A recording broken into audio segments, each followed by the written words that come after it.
নমস্কাৰ Assamese ৰেচিপিজ and ব্লগছৰ অন্য এটি ভিডিঅ'লৈ স্বাগতম। আজি মই দৈৰ সৈতে ৰৌ মাছৰ ৰেচিপি এটা লৈ আহিছোঁ। আহকচোন চাওঁ মই কেনেকৈ বনালোঁ। তাৰ বাবে লৈ লৈছোঁ মই এইফালে ৰৌ মাছ লৈ লৈছোঁ কেইপিচমান, দুটা পিঁয়াজ এনেদৰে মই লৈ লৈছোঁ, এইখিনি মই কাটি ল'ম।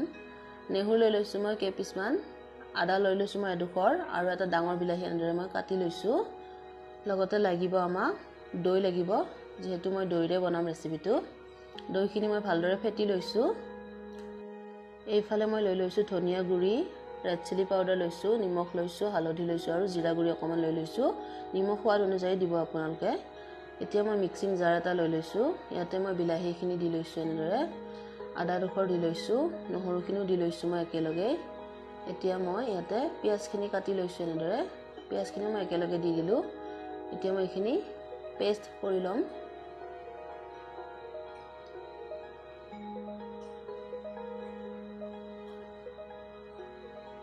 এয়া মোৰ পেষ্ট ৰেডি হৈ গৈছে। এতিয়া মই গেছৰ ফ্লেমটো অন কৰি দিছোঁ।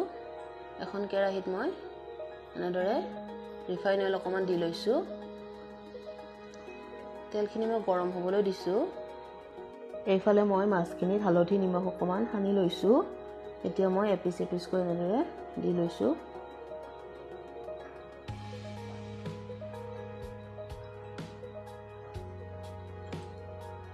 মাছখিনি মই এনেকৈ অকণমান ফ্ৰাই কৰি ল'ম।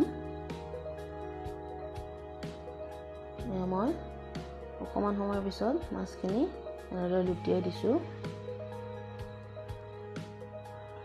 লাহে লাহেকৈ লুটিয়াব লাগিব, নহ'লে আকৌ ভাঙি থাকিব। এনেদৰে মই গোটেই কেইপিচ মাছেই লুটিয়াই দিলোঁ। মাছখিনি মই আধা ভাজি ল'ম। এয়া মোৰ হৈ গৈছে। এতিয়া মই এখন প্লেটত এনেদৰে এপিচ এপিচকৈ মাছখিনি নমাই থ'ম।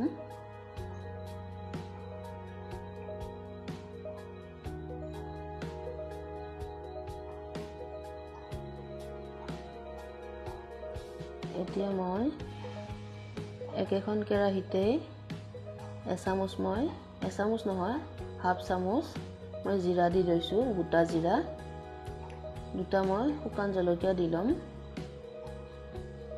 এতিয়া মই এইখিনি অকণমান লৰাই দিছোঁ।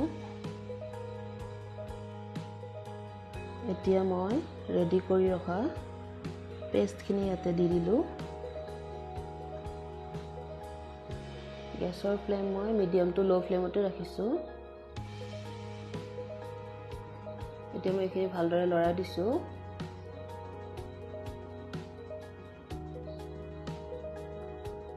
এইখিনি মই অকণমান সময় ভাজি ল'ম ভালদৰে। এতিয়া মই ইয়াতে গুড়ি মছলাখিনি গোটেইখিনি দি লৈছোঁ। মই নিমখো দি লৈছোঁ একেলগে। আপোনালোকে সোৱাদ অনুযায়ী দিব নিমখখিনি। মই প্ৰয়োজন হ'লে আকৌ পিছত এড কৰিম। এনেদৰে মই এইখিনি ভাজি ল'লোঁ মই এনেদৰে। এতিয়া মই গেছৰ ফ্লেমটো একেবাৰে ল' কৰি দিছোঁ। এতিয়া মই ইয়াতে ফেটি ৰখা দৈখিনি দি দিলোঁ।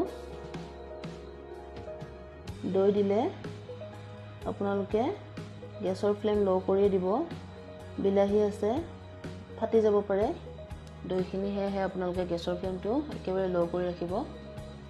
এতিয়া মই এইখিনি একেলগে মিক্স কৰি দিছোঁ। ভালদৰে মই মিক্স কৰি লৈছোঁ এনেদৰে। অকণমান সময় মিক্স কৰি লৈ মই গেছৰ ফ্লেম মিডিয়াম কৰি দিম। ইয়াতে মই এচামুচ চেনি দি দিছোঁ। যিহেতু দৈটো অকণমান টেঙা আছিলে, সেয়েহে মই অকণমান চেনি দি দিছোঁ। চেনি নিদিলেও হ'ব যদিহে দৈটো বেছি টেঙা নহয়। এতিয়া মই ভাজি ৰখা মাছখিনি ইয়াতে এপিচ এপিচকৈ দি দিছোঁ।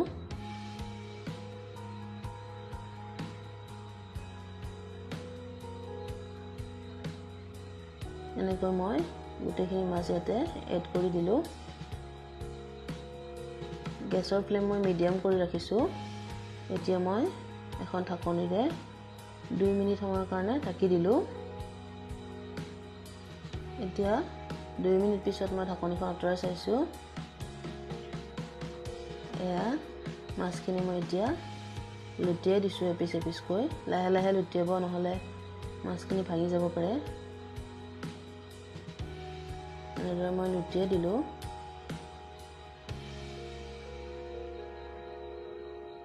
এতিয়া মই মিক্সিং জাৰটোত অকণমান পানী দি এনেদৰে অখালি ইয়াতে মই পানীখিনি দি দিছোঁ। নৰ্মেল পানী দিলেও হ'ব, কোনো কথা নাই। মই মিক্সিং জাৰটোত অকণমান বিলাহীৰ পেষ্ট আছিলে, সেয়েহে মই মিক্সিং জাৰটো অখালি পানীখিনি দি দিছোঁ ইয়াতে। বেলেগকৈ আৰু মই পানী এড নকৰোঁ। এতিয়া মই ঢাকনিখন এনেদৰে আকৌ দি দিলোঁ। আকৌ মই 3-4 মিনিটৰ মূৰত ঢাকনিখন আঁতৰাই চাইছোঁ। এয়া মোৰ মাছৰ আঞ্জাখন ৰেডি হৈছে, উতলি আছে। এতিয়া মই মাছখিনি আকৌ এবাৰ লুটিয়াই দিছোঁ। খুব সাৱধানে লুটিয়াব, নহ'লে মাছখিনি ভাগি থাকিব। এনেদৰে মই লুটিয়াই দিলোঁ।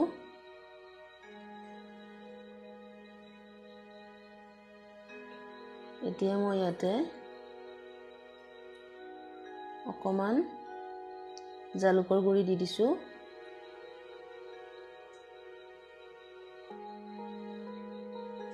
এই ৰেচিপিটোত মই কেঁচা জলকীয়া ব্যৱহাৰ নকৰিলোঁ। আপোনালোকে যদি ভাল পায় দি ল'ব, মানে আমাৰ বাবুৱে খাব নোৱাৰে কাৰণে মই নিদিলোঁৱেই কেঁচা জলকীয়া। এয়া মোৰ ৰেডি হৈ গ'ল ৰেচিপিটো। ভিডিঅ'টো যদি চাই ভাল লাগিছে তেনেহ'লে প্লিজ লাইক কৰিব, কমেণ্ট কৰিব, শ্বেয়াৰ কৰিব, লগতে ছাবস্ক্ৰাইব কৰিবলৈ নাপাহৰিব। ধন্যবাদ।